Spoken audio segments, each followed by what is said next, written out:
अंगूठी पहनाई जा चुकी थी। अब सभी लोग खाने की प्लेट पर अपना अपना कोना पकड़ चुके थे। नीलम अब अपनी सहेली और होने वाली जेठानी और ननद के साथ सिमटी सिकड़ी बैठी हुई थी। इधर उधर की बातें चल रही थी। इतने में सास माँ कमरे में आई और नीलम के पास आके बैठती हुई बोली, देखो नीलम, अब शादी में कुछ ही दिन बचे हैं तो तुम धूप में कम निकलना। बेसन, दही और हल्दी का लेप रोज रात को लगाया करना, उसके रंग साफ हो जाएगा। नीलम ने माँ से सिर हिला दिया। अब जेठानी चाहते हुए बताने लगी कि नींबू और टमाटर का रस लगाते तो रंग साफ हो जाएगा। नीलम ने हाथ से सिर हिला दिया। अब जेठानी चाहते हुए बताने लगे, हाँ, नींबू और टमाटर का रस लगाओगे तो रंग साफ हो जाएगा। देवर जी को गोरा चिट्टा लड़कियाँ पसंद है, मेरे जैसी, और खिलखिलाकर हंसी पड़ी। फिर माहौल हल्का हो गया। खैर, धीरे धीरे शादी के दिन नज़दीक आने लगे।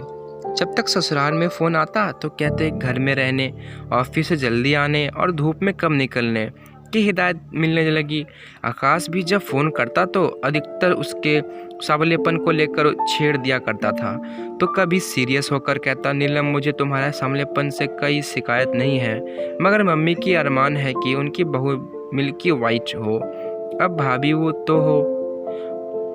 हो तो तुम थोड़ी सांवली हो, तो वे जो टिप्स देती है मान लो ना, आखिर खूबसूरत तो तुम ही देखोगी। नीलम जवाब देना तो चाहती, मगर मम्मी की हिदायत की वजह से चुप रह जाती। अपनी चिढ़ मम्मी पर निकालनी तो मम्मी कहती, अरे इतने बड़े घर से रिश्ता हो रहा है सिर्फ इसलिए कि तू बैंक में नौकरी करने लगी है, वरना एक साधारण मास्टर की बेटी की शादी कभी हो पाती क्या? वाह, तू देख, वो रईस लोग हैं, वे बड़े लोग के बीच उनका उठना बैठना है, सोसाइटी मेंटेन करते हैं। वह किस्मत वाले हैं कि तेरे ऐसे रंग रूप के बाद भी उन्होंने तुम्हें चुना है।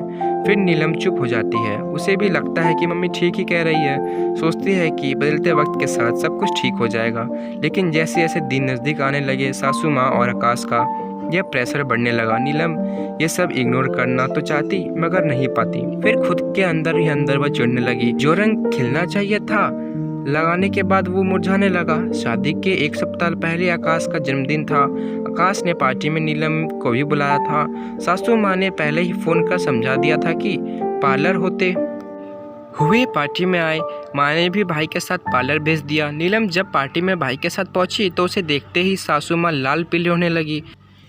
बड़ी बहू को बुलाकर कहा, ले जाओ इसे बाथरूम में और अपने मेकअप से तैयार कर दो। मगर नीलम नहीं गई, वहीं खड़ी रही। सासू माँ के तलवे का गुस्सा सिर पर चढ़ गया और लगभग धक्का देते हुए नीलम को बोली, ना रंग है ना रूप, फिर तुम्हें किस बात का घमंड है? हमने अपने से नीचे घर में रिश्ता जोड़कर गलती कर दी। इतने में आकाश भी वहाँ आ गया। हल्ला सुनकर और नीलम का हाथ पकड़कर बाथरूम की तरफ भाभी के साथ बढ़ने लगा। नीलम ने धीरे से उसके हाथ से अपना हाथ को आज़ाद करवाते हुए वापस सासू माँ के तरफ बढ़ने लगी और उनके करीब जाकर बोली, हाँ, मैं साधारण घर से हूँ, मेरा रंग सांवला है, मुझे घमंड तो नहीं मगर गर्व है अपने आप पर। मैं अपनी कड़ी मेहनत से आज एक छोटे से मुकाम पर हूँ।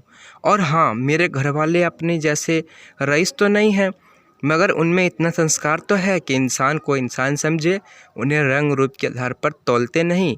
और आकाश, खैर तुमसे कोई शिकायत नहीं है, क्योंकि तुमने बचपन से ही यही देखा है कि औरतें सजावटी सामान हैं, तो उनका वेल डेकोरेट होना लाजमी है। कहते हुए उसने अंगूठी निकालकर अपने होने वाले सास के हाथ में थमा दी और भाई का हाथ पकड़कर हॉल बाहर निकल गए, एक आज़ाद हवा की झोंके की तरह।